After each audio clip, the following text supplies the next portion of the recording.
Um, right. So yeah, practicing extremes is always a great thing for your dynamics. So like one way of practicing a little bit of picking dynamics would be choose a beam subgroup and accent whatever your scale is in that. So like threes, for instance, like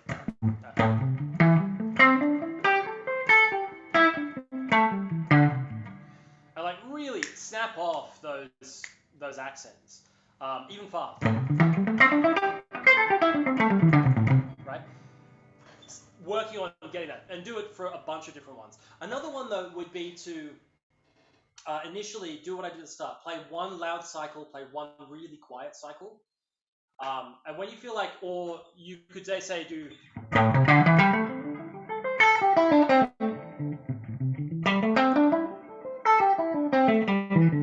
and then maybe think about doing swells. Dynamic ideas to play with, and that's just messing around with something boring like a simple unit like a scale. When it comes to melodies, I would suggest you learn vocal melodies, and you practice inflecting it exactly like a singer. Heaps of people talk about this kind of crap, but it's totally true. And Yeah. it's funny you were talking about high gain, inside a clean. I can't remember who it was. Tim Pierce, I know for sure, certain, but there's like three or four other high level guitarists who are like, the secret to playing dynamically is crank the shit out of your amp and control everything with your pick. Um, so you're not alone. That's a great way to being. And like I'm on two here on a deluxe reverb. It's pretty loud. But it's like the minimum volume I would plug in to play at. It's not. It's not like it's probably cafe gigging volumes. It's not really like band gigging volumes. Um, but having that amount of headroom means that you've got something to play with. And it's I think something you can lose sight of when everything's cranked in gain, because the hardest thing with gain is just being heard in the first place. Like I've got to get a 600 watt amplifier just so I can cut through the drums. Yeah, yeah. So all good ideas. Definitely learn some melodies. I would learn some things that are outside of metal to start with. Some classical melodies, some pop melodies, some jazz melodies. Something that you think is pretty. Pretty is a good place to be at, rather than like intricate necessarily. Um, and also practice a whole bunch of accenting stuff to help with that. It should, it probably won't take very long to develop. The thing that's going to be the hardest to develop is to develop listening for it. Once you can hear the dynamics in the lines that you want to play, it should come out fairly naturally. You've already got forte, forte, forte played out, and like pianissimo is a lot easier. I could just hit it later. Okay, so building on last week, this week I sent out a doc. Did we all get the doc? Because I think this was the class I messed up sending it. Or is that the last class? It was. Well, No, I did. yeah, I it's did this one. get the other email there. You didn't get the other email. Did. Oh, you did. Awesome. Right. So it's a pretty simple document. It's a document of chord progressions that you need to know by ear. No matter what style you play, these keep coming back at me, and it's hilarious how my wife has really broad music tastes, and like sometimes we're listening to 18th century parlor music, and other times into opera, into classic rock, into jazz, into a whole bunch of other stuff, and like I've got a bunch of crazy tastes too, and it's it might be what was it listening the other day like um, Doja Cat, and then into literally 18th century parlor music. Um, so like what really surprises me is how much. Oh, and like Handel's Messiah was the other thing that came on. A bit of that. What do they call that? Where it was the English answer to opera in the 18th century. Doesn't matter. But what's really interesting is how much you just keep hearing these same old chord progressions come back, and like you might know a chord progression from a particular style and you think it's attached to that. But then, 2 Feet comes on and you're like, oh, actually, no, that Andalusian fall has nothing to do with Spanish music. It's just a cadence that we all like. So, what you got to do is take this list of chords and mess around with them. One, you need to know them in lots of places on the neck. As soon as you've learned, say, 3 of them, it will be really easy to transfer the rest of them into different places on the neck. You can chop and change them. You can combine them into lots of different chord progressions. You know, like the first one on the list is 1 to 5 or 1 to 4, right? 1 to 4. Well, the next one is 4 to 4 minor. Well, that kind of goes together. Like we have 1.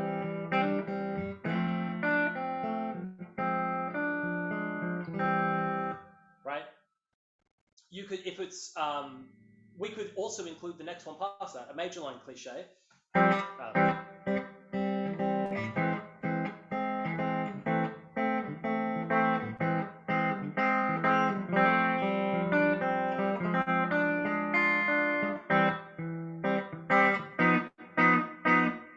Right, so that's included now the 1 to 5, the 1 to 4, the 4 to 4 minor, and the major line cliche. So it's all about cutting and changing and coming up with some cool stuff to do by yourself. I'd really like to encourage all of you to continue using backing tracks and loops, but do more stuff where you have to carry everything yourself, where you have to carry the chord progression and the lead line. Whatever you play, it's got to sound like a chord. You know, I can't tell you how sick I am of hearing guitar demos of people just, you know, widdly wooing for 20 minutes. Yeah, it's cheaply impressive. You've got to be able to hold some kind of music as you're doing this stuff. So I'm assuming you guys are probably all pretty familiar with, say, like 1 to 5, 1 to 4 in about 3 positions. Did we go over the dominant 7th game?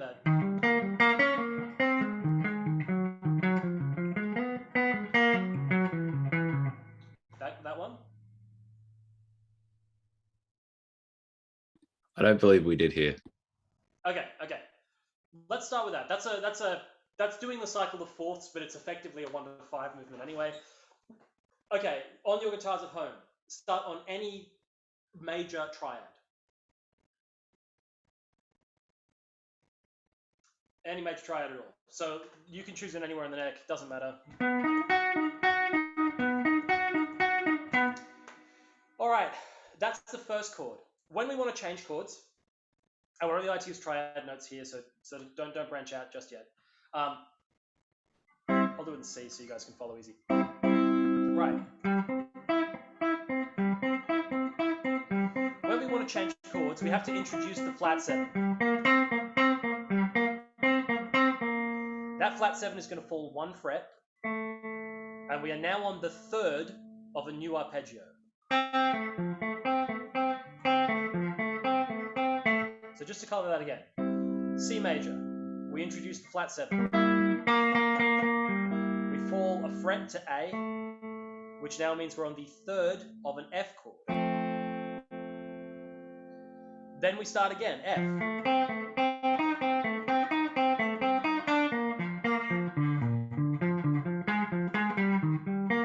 And we just keep going. So every time we do a major triad, add the dominant 7th, fall a fret from wherever that dominant 7th was, now we're on a new chord.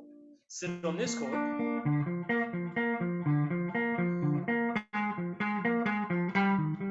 add the flat 7th, fall a fret, we're on a new chord. Now the game is 2 things. 1, just get it under your fingers to the point where you can actually play it. I like to think classical when I do this exercise. I think it works really well. You can do it in jazz fills and stuff. Like if you just do some approaches to your 3, like.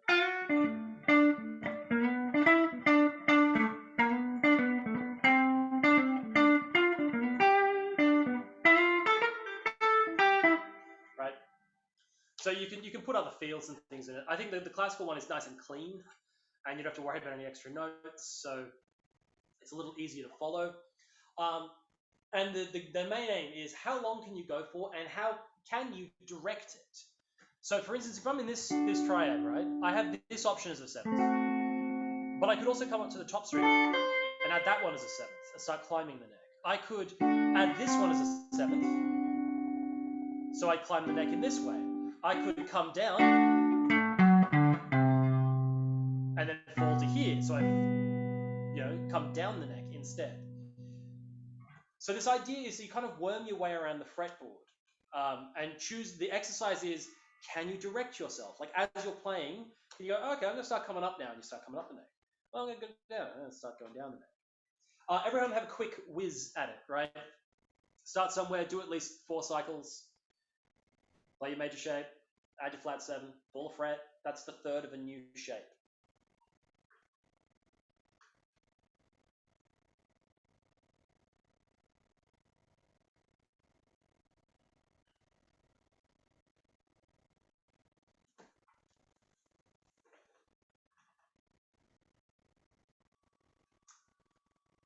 Are you actually doing the exercise, Riley?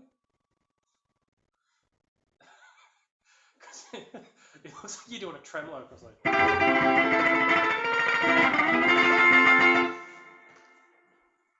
Reminding me of my mum practicing for gigs on banjo, you know, like.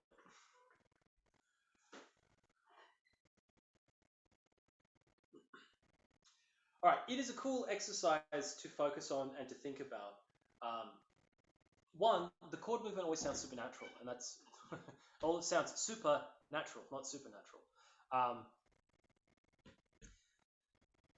And that's because we're using this dominant resolve. We add a tension note of the flat 7. It resolves down to a third of a chord. These are really strong chord tones that we are following the whole time. It should be quite easy for your ear to predict where the next set of notes is going to be. Ideally, this would, after doing it for a couple of hours, maybe adding it to practice routine for a couple of weeks, it's pretty much something you can sing along with in your head. And you should try singing it, like just without the guitar at all. It will eventually cover all 12 keys in all different positions. If you're ambitious, like you might say spread it over 2 positions.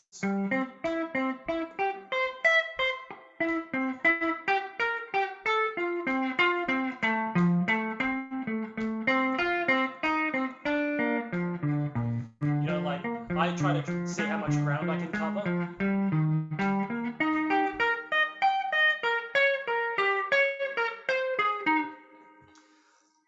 See if you can get lines that do the entire neck and then change chords and go the entire neck all the way back down. Any kind of game you can think of with yourself with that. Now, it's a really important cadence in music, so it's a really, really good one to practice. But it also shows that there's some different ways of thinking about your chord changes, right? Like instead of just trying to superimpose, I know where F is and I know where C is, you could say, well, I know that these two things are this far apart. So if I target this particular note in the triad and move up a fret, then I'll get this one. Like if I'm on my 1 chord here at C, if I take the 3 and move it up a fret, that'll be the root note. That's the 4 of the scale. 3, 4. So that's the root note from the 4 chord. Right? It's a different way of thinking about your neck, a little bit more piano-y as a way of finding your way around. And it's cool to have in your belt. It's cool to think about, the more of these kind of things you can add in, the better. Okay, so moving beyond the basic 1-4, 1-5 movements, obviously you should play some blues. That's always a good idea. Okay, minor line and major line cliches. Whenever we sit on a single chord for a while, it's quite nice to add a little bit of kind of fake movement. Stuff that kind of lets you sit somewhere without doing anything. The major line cliche is going to go 1, 1 sharp 5, 1 6, 1 sharp 5. So we have 1, just as a triad here, sharp 5, 6, sharp 5.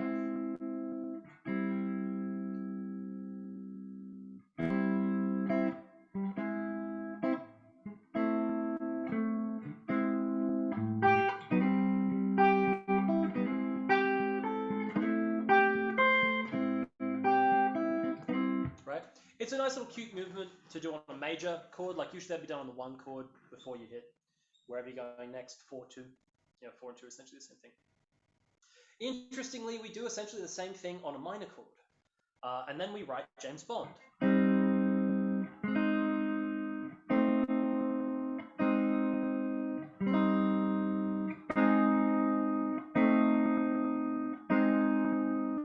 Right, so that's the the raising line version. One that I think is cooler, and you see it in a ton of jazz standards, and you see it in a whole bunch of pop songs, is the falling line. So this one is particularly used when we're hitting the 4 chord. We'd start on 1, since we're going to C minor. Then we go 1 major 7. So we take the root and flatten it to get to a major 7.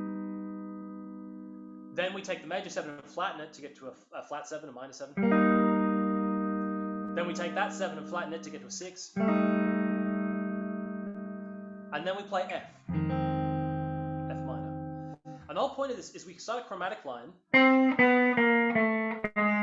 that targets the 3rd in the F minor chord. Right? It's a super pretty cadence that's used all the time. Like My Funny Valentine, like I'm a Fool to Love You. There's a whole bunch of like pop songs that I can't remember the names of. 2 Feet, who did their album, like was it Guitar Noodles? Used a whole bunch of these, and it's quite often put in the bass too.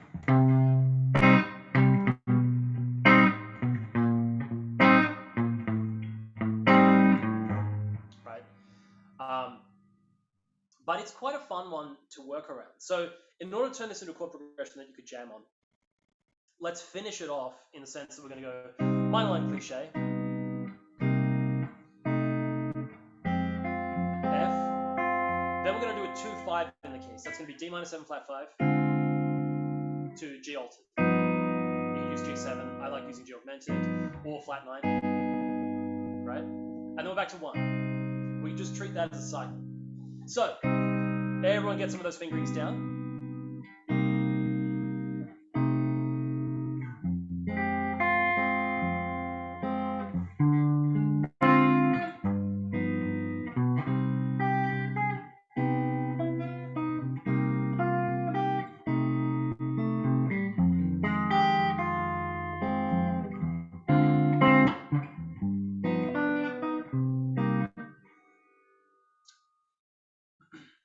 All right, so we all got those lines down.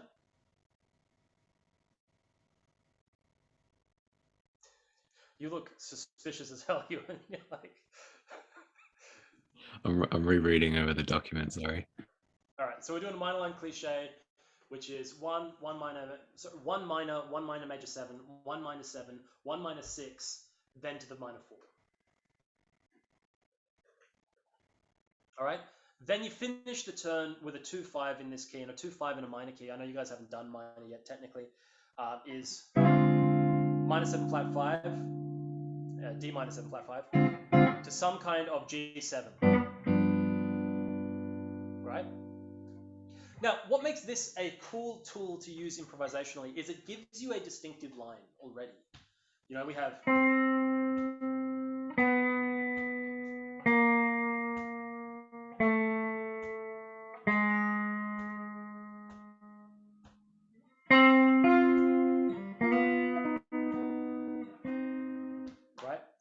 That's just a couple of essentially the G string line from all of those chords. Now, to use this as a cool improvisational exercise, you treat that as the melody. You treat that as the stuff you have to hit.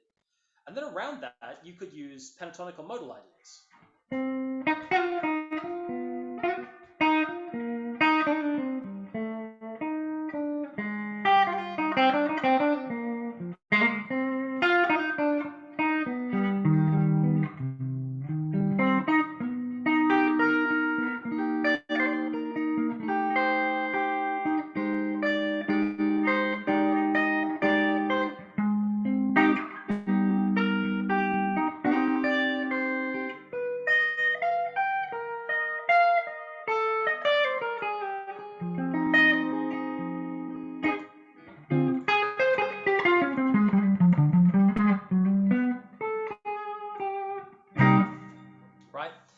Find a line in lots of different places on the neck and use it as the thing that has to happen. Every time you have that downbeat, you've got to hit your respective chromatic note, right? Down to the 3rd.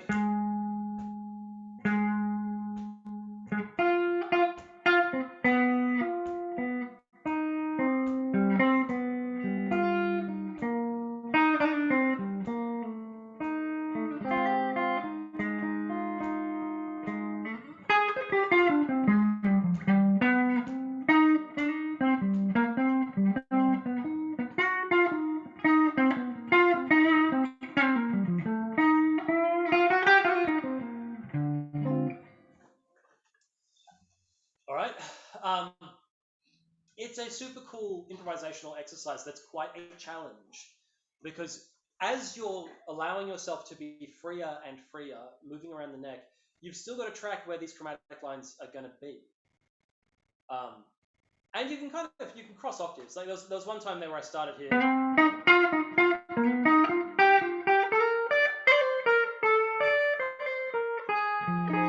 Right, so the first half was, and then when I went to the minor seventh, up an octave, right, to get the minor seven, minor six, and the third.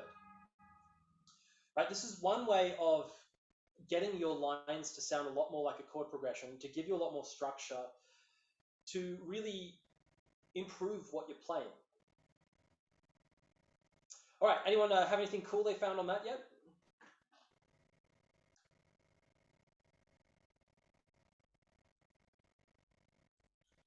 How about you, Riley? You did some cool stuff last week. I'm just playing around with the chord progression, trying to find a bass note that fits. Because I was going, and then I went. Well, I mean, as far as bass goes, right? Like, usually on this progression, you'd have two obvious options, which would be pedal the root, or you can actually do the descend in the bass.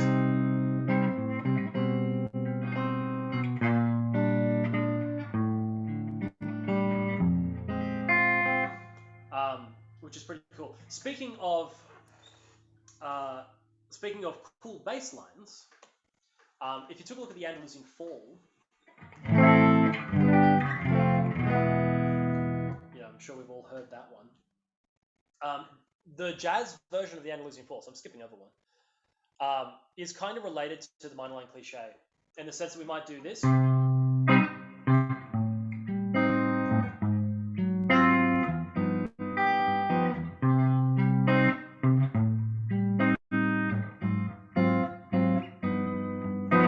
That's one I start with a lot of bass players with. Because if you just think of that as a bass line,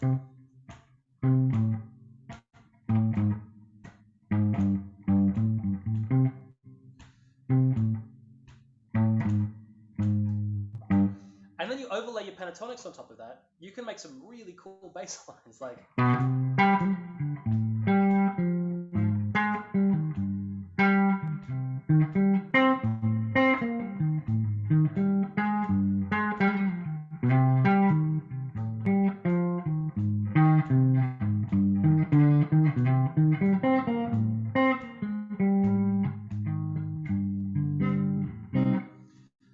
which is a related progression. I mean, what we're really doing here is for the first three bass notes,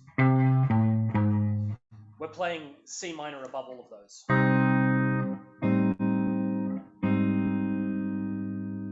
Right, it's a C minor triad. Now, you want to get a little technical, that would be C minor, A minor 7 flat 5 to a G major 7, a G flat major, A flat major 7. Man, it helped find you the fretboard to teach this class. And then we get some kind of G7 altered, you know, G7 augmented, flat 9, sharp 9. And that's quite a cool one to work around too. Both of these ideas is like you take your pentatonic scale and you take that line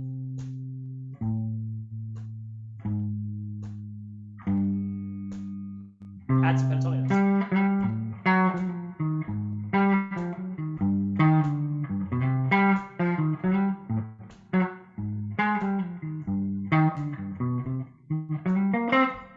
And again, just like with the dominant 7 cycling thing game, you start expanding your ideas. You know?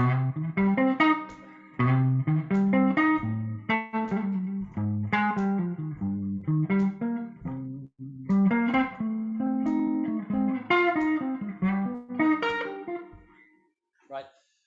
Follow the bass lines around the neck. You keep thinking of those bass lines constantly on C, really. C minor.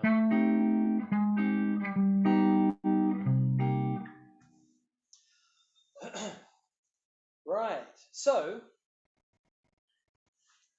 how much do you guys need a bit of time to play around with those?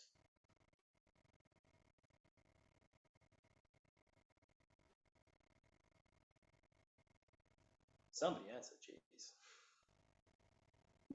Yeah, I'm still looking at different ways of voicing it, I guess. Okay, which one? The minor cliche or the jazz four? Minor cliche. Minor cliche. All right, let's just go through a few. So take it straight back to your inversions. So like we have this second inversion shape here. We'd get. Oh, we're supposed to just be doing the 3 notes. Well, look. The 3 notes is kind of your access to how to find where you put them on the neck, right? Yeah. You know that you got this inversion, and this inversion, right? So if you go here,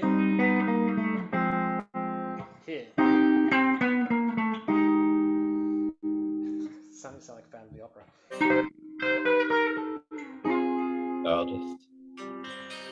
Yeah, so here, the root's in the middle. Yeah. Yeah, you keep it falling in. Then you go down to your 4 chord, wherever you want to do your 4 chord. Here would be one option. Another one should be here. I feel like continuing to go down's a bit smoother for a falling cliche. I mean, it could be cool to like organize. I'm sure you could. Okay.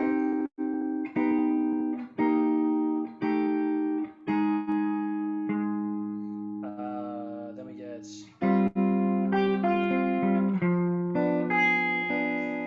There we go. The whole chord progression with just a single falling line. Yeah. You know, and so then you might go to your next position, right? So you had a look at that one, come up to your root inversion, right? In this instance, you know, root inversion, so the line's going to be on the bottom.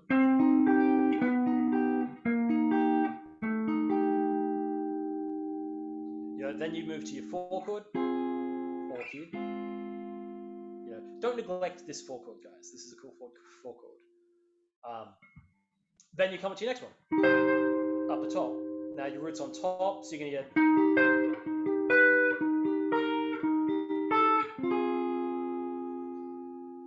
Right? Yeah, I need to listen to these progressions more, because every time I hear that minor 4, I'm expecting a major 5, then back to the 1. Well, but exactly. So like, that's exactly what you would do. That's what we're doing, right? Instead of just going straight from to a dominant 5. In jazz terms, like if you're going to play a 5, is that 5 going to last a bar? Shit, man. A chord that lasts a bar. Boring. Let's put a 2 in front of it. So you put the 2 of the key, and the 2 is minor 7 flat 5, D minor 7 flat 5 to this. And that is a blanket rule you can apply to anything with a jazz or blues feel. It's like, we're going to the 5, okay, we'll do a 2 in front of that. You know, and we did it, you know, think about the, oh man, it's not Misty. The one we were doing last week. Nimbus of View. Yeah, Nimbus of View. There, thanks. Immediately, we're going to a 4 chord, so we put a 2-5 in front of it to get to the 4, right? Then at the end here, right? Yeah, that's a 5 now. 5 of 2, 2, 5, 2, 5, 2, 5. You know, peppered throughout the whole thing. And the minor 2-5 is particularly cool. You might think of it as something from like South American music.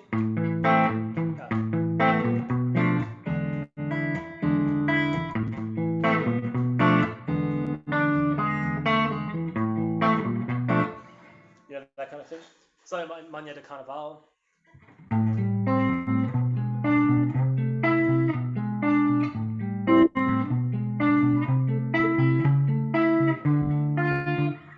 The John McLaughlin kind of Mania de Carnaval.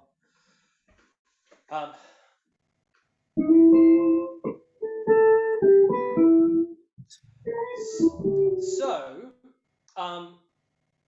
thinking in those lines, right? So, how much time we got? Yeah, we got a bit of time. Cool.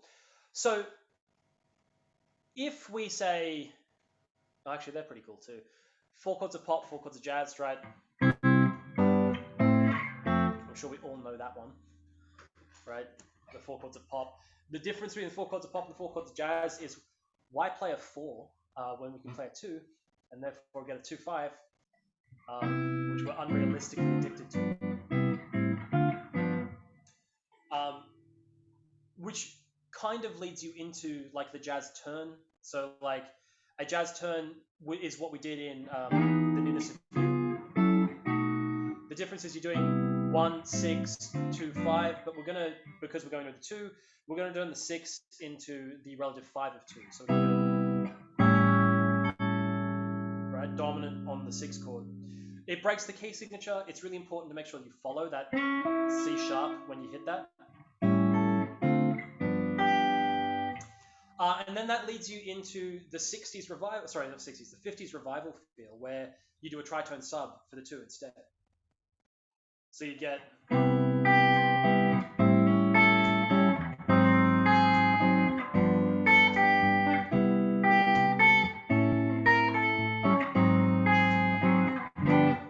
know, and I mean, you hear that in like Lana Del Rey. You know, that particular turn has been pretty damn popular in the past 2 decades of pop music. But all of these things, right? All of these things can then be used interchangeably. And if we take a blues, like if you took a blues in minor, right?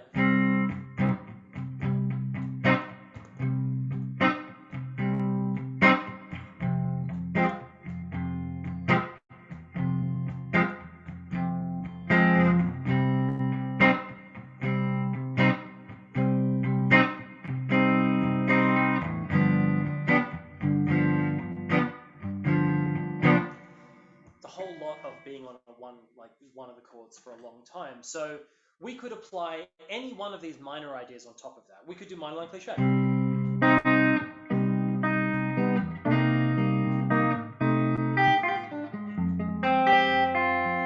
Backdoor dominant.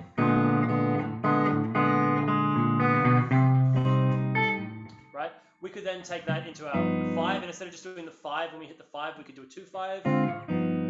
Right? You can do all this stuff while someone else is playing the boring chords. If you are good with your solos, you can outline that stuff while they're just playing. You know?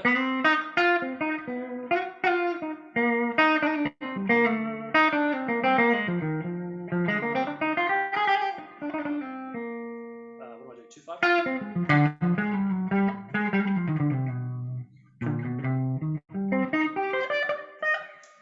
You could also do, say, the jazz fall or the Andalusian fall on that. So if you're doing...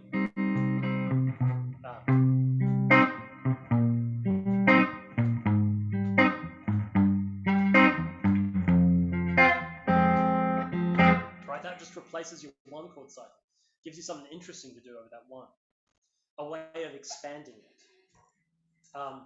I'm sure that if you were sitting on the 5 chord for long enough, you could probably also do the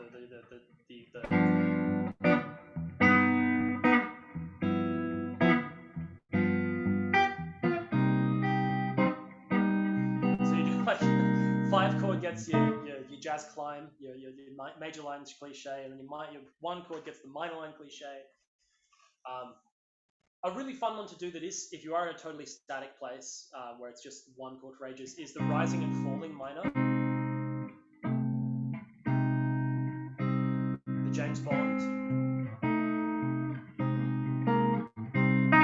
Which is yet another one of those sounds that's coming back in vogue.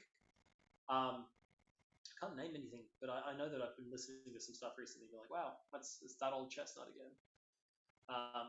So, if we take a straight out major blues, all right, it would be kind of fun to learn what a jazz blues is. Does anyone already know some jazz blues turns? I'm assuming Will does. Yeah? So, a jazz blues is where we take a blues, and instead of just doing one thing, we like to expand it out as far as we can. So, the one I've done, if I can remember correctly here, is you play a 4 chord on the 2nd bar, so just like a 24 bar. So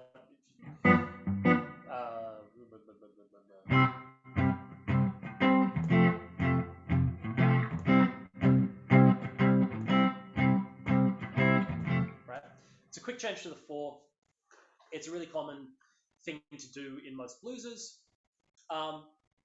But it has a small downside, which is after we've done that quick change to 4, now we've got 2 bars of 1 again.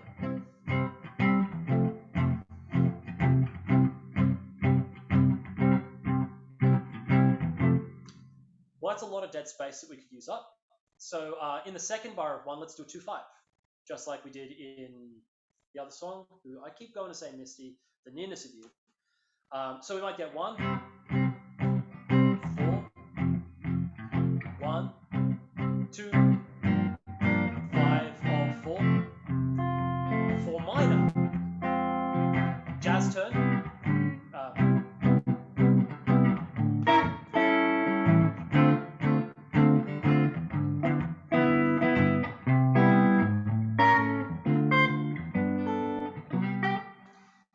and it takes what is a blues into something that has a lot more tensions, a lot more direction in them. So let's just go. Ewan got those changes? Riley, you got those changes? I'm assuming Will already knows these changes. Do we need to go in more detail, I'm assuming? Yeah? So, 1 chord. Alright? We're going to go down to the 4 for a bar. Now, another way of doing that would be using the Keith Richardson version. When we're heading to the 4 chord, we're going to do a secondary dominant into the 4. So we're going to go G minor, C7, to the 4 chord, F. Right, that again, C to the 4, and back. Then we're going to do secondary dominant, G minor, C7, F. Now we're going to be on the F chord for 2 bars, so we may as well go F, F minor, into 1. Now this would be another point where we've got this kind of sit on 1 for a little bit. It's going to go 2 bars of 1, 2 bars of 5, back to 1. So what we could do instead is go 1 bar of 1, then into 6 dominant. So that's replacing one of our bars of 1, that's a substitute. Then instead of doing 2 bars of 5, so we normally go 5, 4, 1, we're going to pretend that that's just 2 bars of 5 really. So we're going to go a 2 chord to a 5 chord to the 1.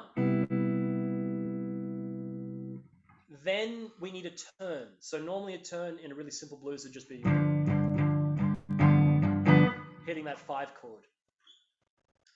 But what we're going to do again is do the jazz turn in order to turn around. C, A7, D minor, G7.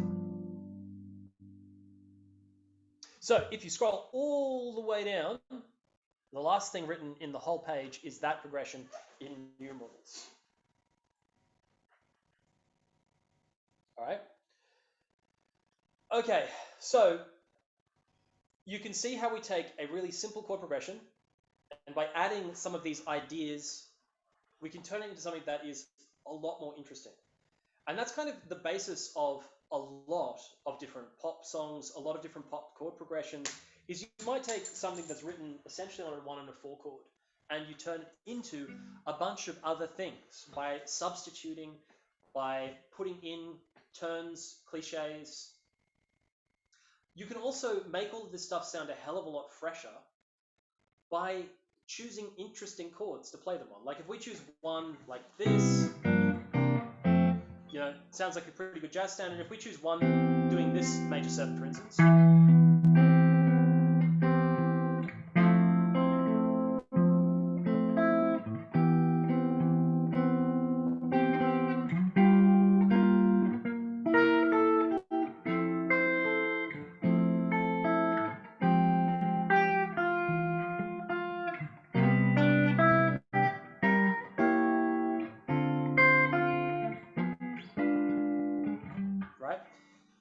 starts sounding a lot different to those other progressions just because the chords I'm using are much more interesting chords.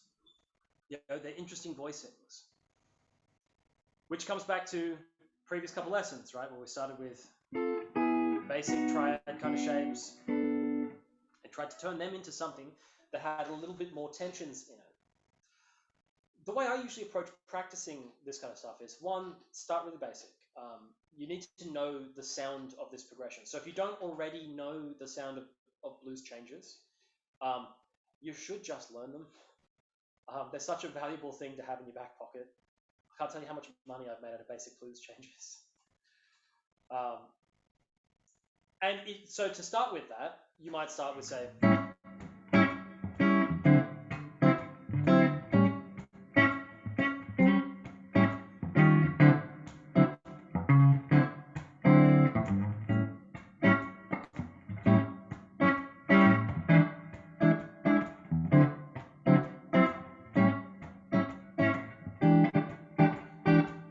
you need to be able to solo over that. So I would suggest when you start trying to solo over that, focus a hell of a lot on chord tones. You know, when you play a line, when you play a solo, you should be able to hear the chords go past.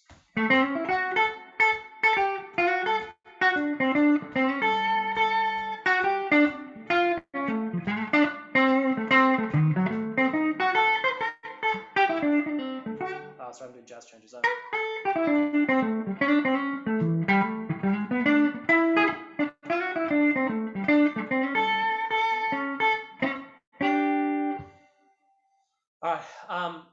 And all I'm doing there to really make the things line up is making sure I'm hitting my thirds and my sevenths of each of these.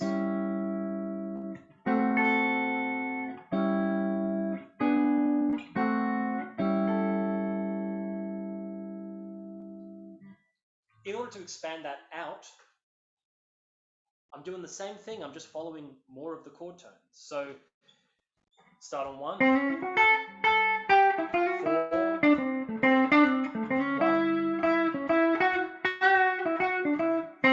As soon as I change that 4 chord, I hit that flat 7. That lets everyone's ear in the room know that I'm on that 4.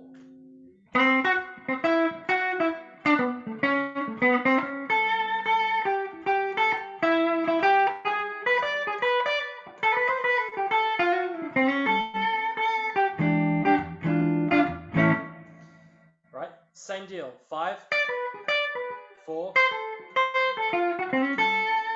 third to root to get that back to the 1 chord. Right? When we expand that out, and we might do, say, some more complex changes.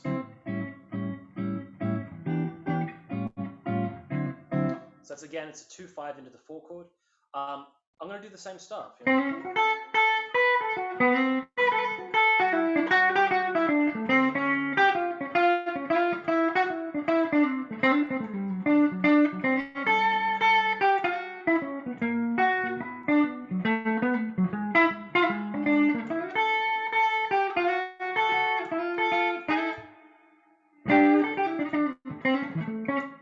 Right? Like, it's all that same kind of stuff. Targeting thirds, targeting sevenths, following the changes in my head. You know, like, really what I'm singing along there in my head is the chord changes and making sure that I can hit particular notes from them,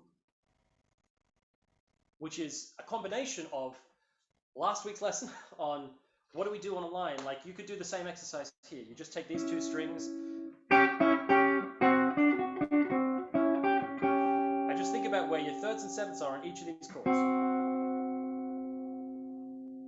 Right? So, in the last 6 minutes, quick vote on what chord change we want to take a look at, and I want you all to come up with a line.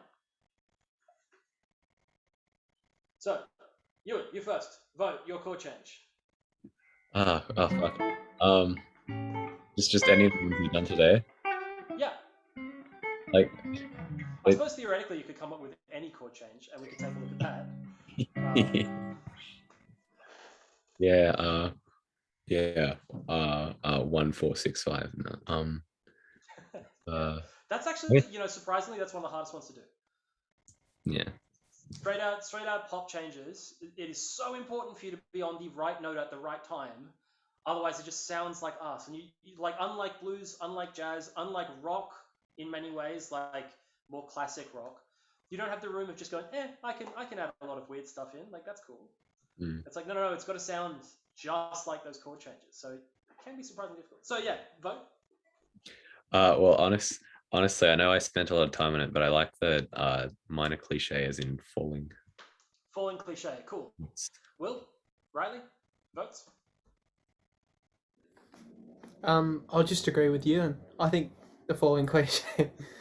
That's great. Right. All right. So we'll take a look at the falling cliche.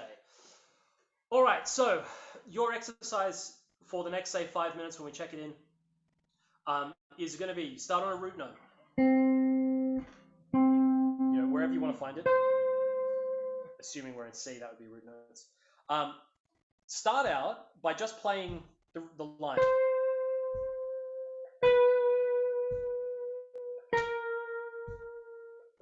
When you hit the 4 chord, you might want to put a root in. Right? Then, the next thing I would do is identify your pentatonic box around wherever you are on the neck. So if you're here, that's going to be your box 2 pentatonic.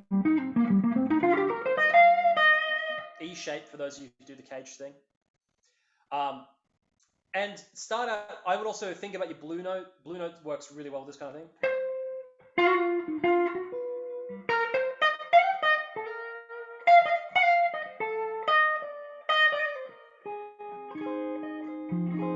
Right?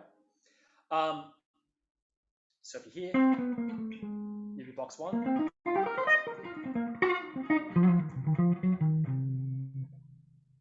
And if you're down here, it's going to be box 4. Blue notes.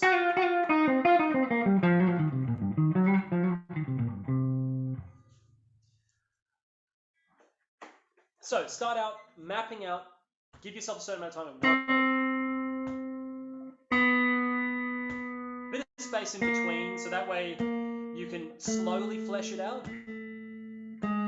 So if we're going to flesh it out slowly, we might go.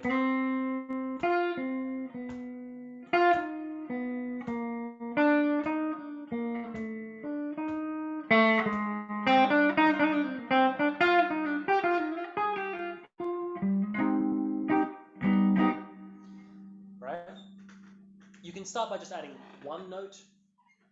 You then expand it out from that.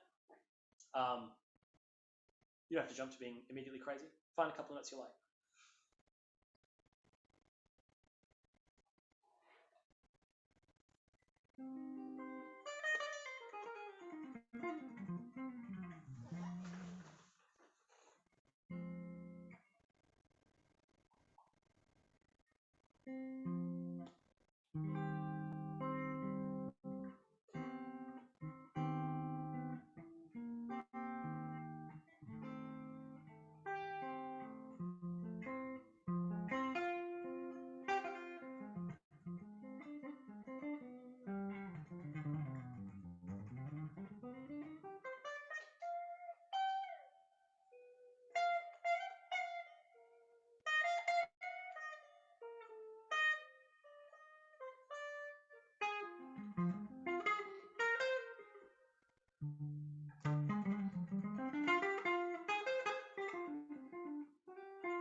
Anyone got anything? I didn't catch that. Sorry. Anyone got anything? Almost. Almost. All right. I think it might. I have the same issue as my first one from last time, then, which is too much going on. Yeah, build up to it. Like, simple motifs are a great thing. Like, okay, so if I'm up in this register, so if I go,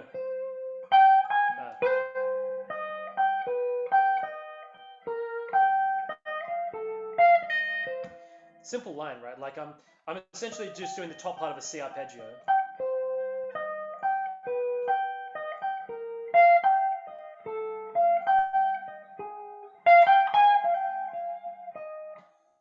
It sounds quite pretty.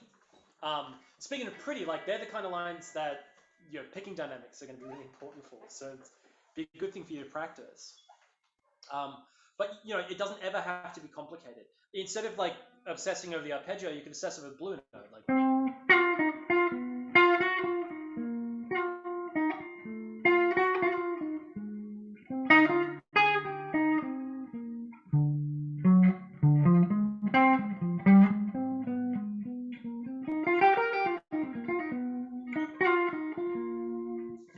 it doesn't have to be super fancy. It just could be just a couple of repeated notes.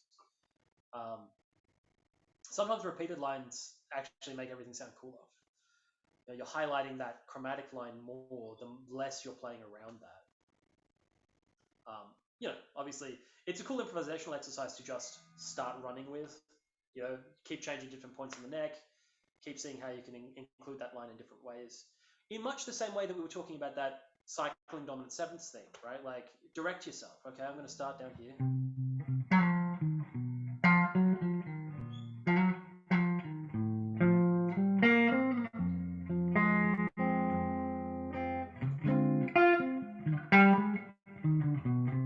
Came up the octave.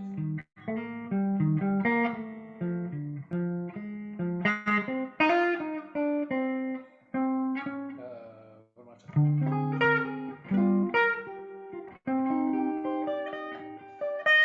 Rip off Stairway to Heaven. Because Stairway to Heaven is that same minor line cliche.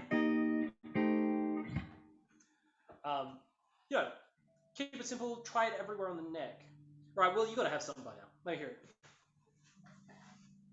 I'm basically improvising each time, but I think there's I guess there's target notes and stuff you might want to. I can sort of hear, but whether or not I hit them is another story. But it's well, okay. So what? Why do you miss? That was cool. Doing the rise instead.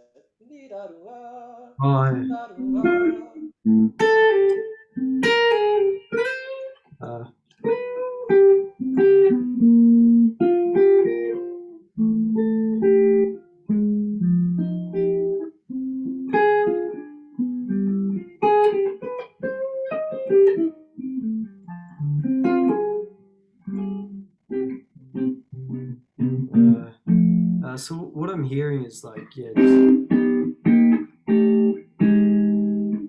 then like that, and then sort of that again if you want to like cap it sort of.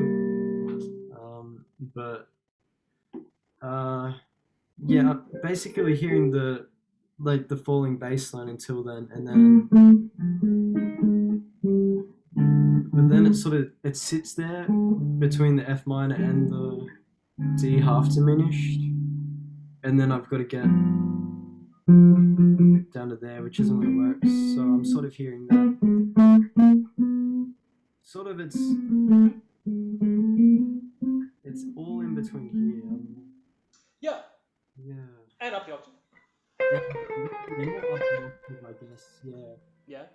A cool thing that you might want to try on your 2/5 section is doing Coltrane pentatonic. Yeah. So if you do, think about it in this position because it's the easiest one to think about your Coltrane in. We're doing D minor 7 flat 5 to G7 altered, G7 flat 9. Coltrane pentatonic would be a D minor pentatonic, but you don't play the fifth, you play the 5/5.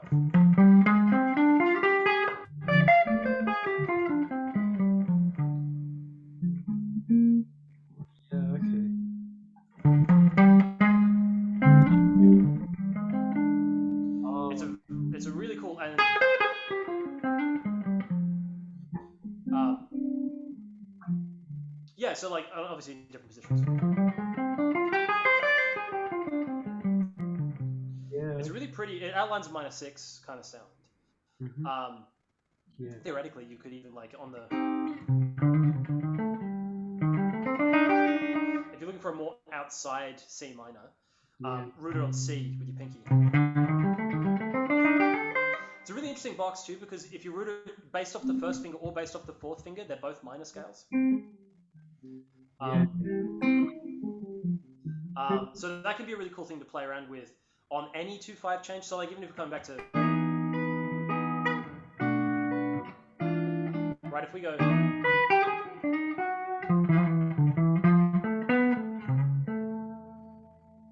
right like that,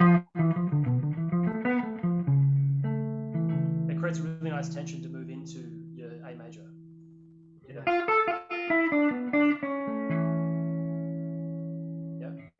That's a really fun scale to play around with, especially if you're looking for things that aren't plain out pentatonic sounds. You know, you want to get something that's a little spicier, especially if you're looking for something that's darker than pentatonic.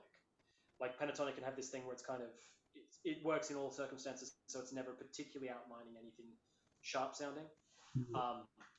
And I use that one all the time. Like I quite often on the G, I like Phrygian dominant.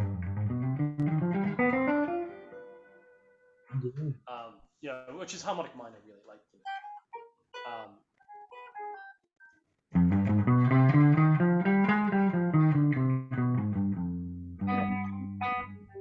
Come on, you got to know that one from metal, don't you? Yeah, I use Phrygian dominant all the time. Phrygian dominant's great. I like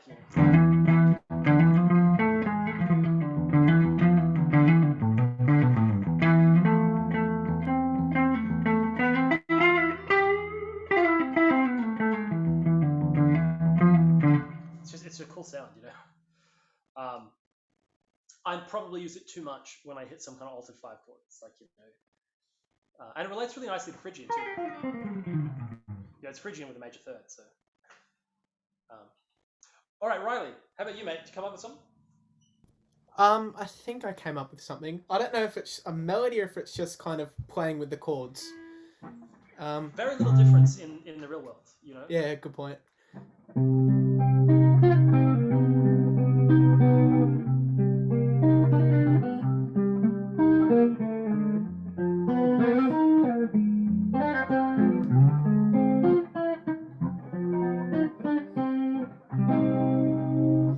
Yeah, so the only thing that I thought was a little suspect was on the D sharp minor 7 flat 5. Sorry, the D minor 7 flat 5, hitting the major third of the key. That's some risky business. You might be better with like. Okay. You know what I mean? Avoiding that major third, because when we hear that, it can work. It would have to be on the offbeat, because then it sounds like it's an approach tone for the sharp 5 of the G chord. Okay. Yeah. Other than that, pretty cool stuff. Talk to me about what extensions you were using then. So I know I was using fourth, so especially when I was doing hammer offs on the fourths and the seconds. Yeah. So okay, can we put them in chord extension language? So the 11 and 9. Yeah, the 11 and the 9, and then I think that one I went up to the minor 7 and then back down to the major third of F, and then followed straight down to the minor third of F. Yeah. Okay. So something you might like to play with too is if you thought about this more like a blues, right? Mm-hmm. Where we might not immediately go to the 2/5, right? Jazz. If you look at say, "I'm a Fool to Love You," and a lot of those minor jazz standards, they really almost immediately go, okay, we're going back to 1, so we've got to play 2/5 in front of that. And almost to a confusing extent. If you listen to Bill Evans, man, I have to look that up while I'm doing it. Bill Evans' version of "I'm a Fool to Love You." It's just like 4 chords, but the way it loops gets kind of confusing. Okay. So the two jazz standards I'd recommend everyone listen to would be "I'm a Fool to Love You." "I'm a Fool to Love You." Sorry, I'm thinking Chet Baker. Chet Baker, not Bill Evans. Chet Baker's "I'm a Fool to Love You," or pretty much anyone's "My Funny Valentine." There's the Undercurrent one, Jim Hall and Bill Evans. That whole album they use like it's got My Funny Valentine, but that whole album they've got all those minor line cliches on Yeah. it. Anyway, so if we thought about this more like a blues, right, and we were going to go 4 back to 1 and bypass the 5, we could use what's called the backdoor dominant. So the backdoor dominant is a dominant chord that approaches the 1 from a tone behind. So we might do, say, minor line cliche.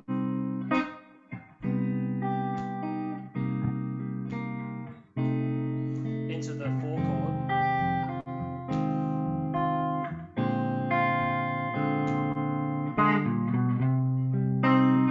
So we get this to reapproach it. And especially in this key, I like this 4 chord, this backdoor dominant, which is flat 9 and the E on top. What's E to a B flat chord? Sharp 4, sharp 11. It's particularly disgusting, which is lovely to come back into the 1 minor, and that then frees up this whole that sound for the 5 change, which is pretty cool. Alrighty, so cool stuff for you. I'd say the stuff that you're doing, we're constantly rooting on the chord, is really good to help program the changes into your head. I would try to see if you can eventually work to doing it without playing the chords, so you can just hear that line moving. Yeah, Ewan, have you come up with your bit yet? Yeah. I mean, like it's kind of a half done idea. It's not really like. Yeah. Well, let's talk about it. Maybe we can. Yeah. polish it off. So I'll be real. There's not many extensions in this. I linger on the 2 a lot, I guess, of the. Wait. Sounds like Never mind. Wait. Yeah, the 2. Yeah, I was right. I was second guessing myself. Yeah. That's about it there. So I tried to have less notes. So Cool. So just I've lost my rhythm for it after listening to Riley's. How did I have it for? Yeah.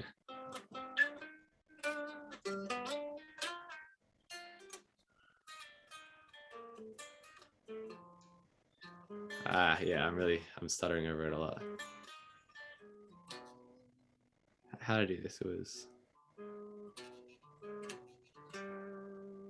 Yeah, as I said, I really don't. It's really not finished.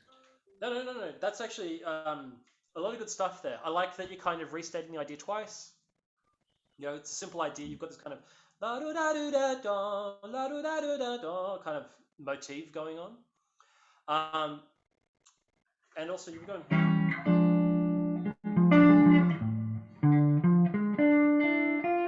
It's like an inversion of the D minor 7 flat 5.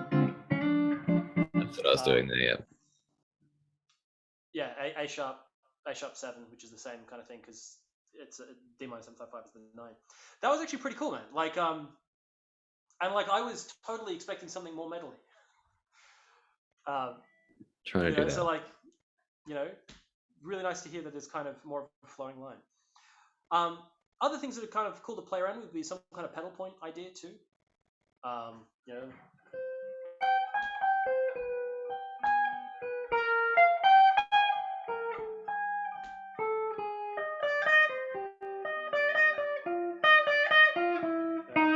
did the cardinal sin playing the major third.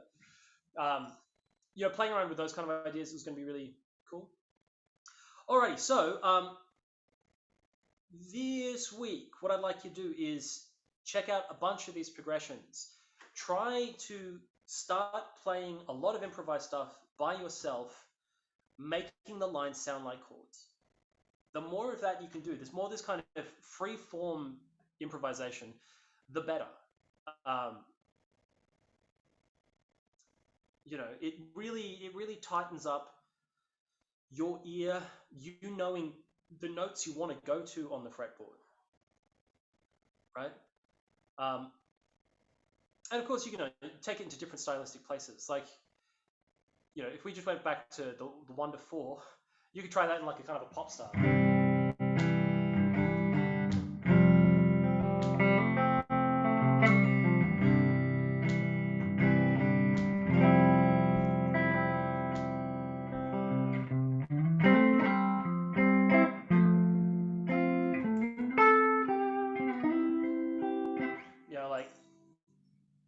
Doesn't always have to be this kind of jazzy stuff. Doesn't have to always be the extensions.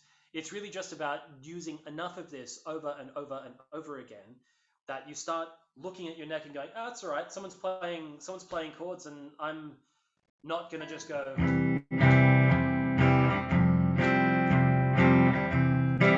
There's going to be a million dudes who'll do that for you.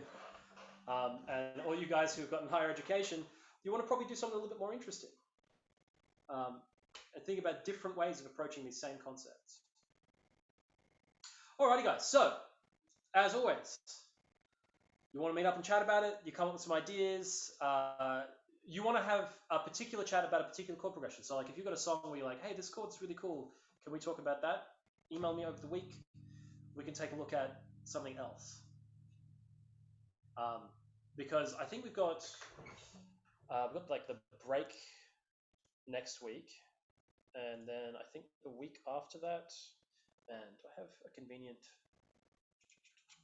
schedule? Do you guys know the schedule?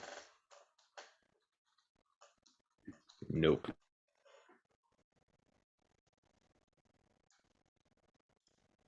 All right. So, how do you guys not know the schedule?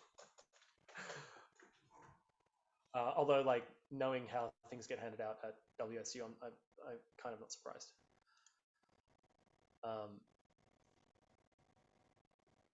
Come on, load. No, not that one.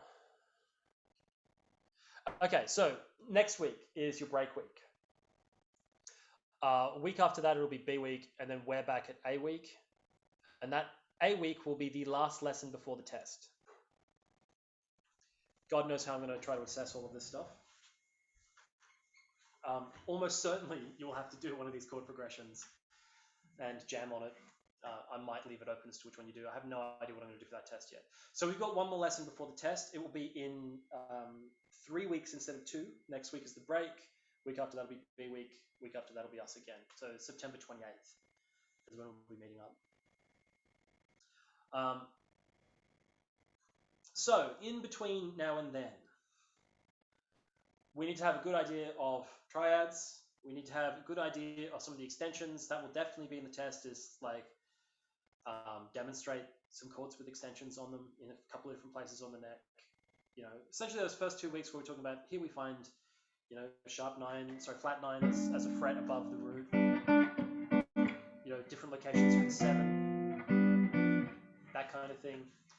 And I probably intended the next lesson to be going over chord progressions again. Now we might do these. We might do another set. If you guys, like I said, have a particular chord progression you want to take a look at, send it through to me and we'll have a chat. Alrighty, guys. I'll catch you in 3 weeks. Catch you on the 28th. Let me know if you want to talk between now and then. Yeah. Thank you. No worries, mate. Thank you. See ya. Cheers. See you guys. See ya.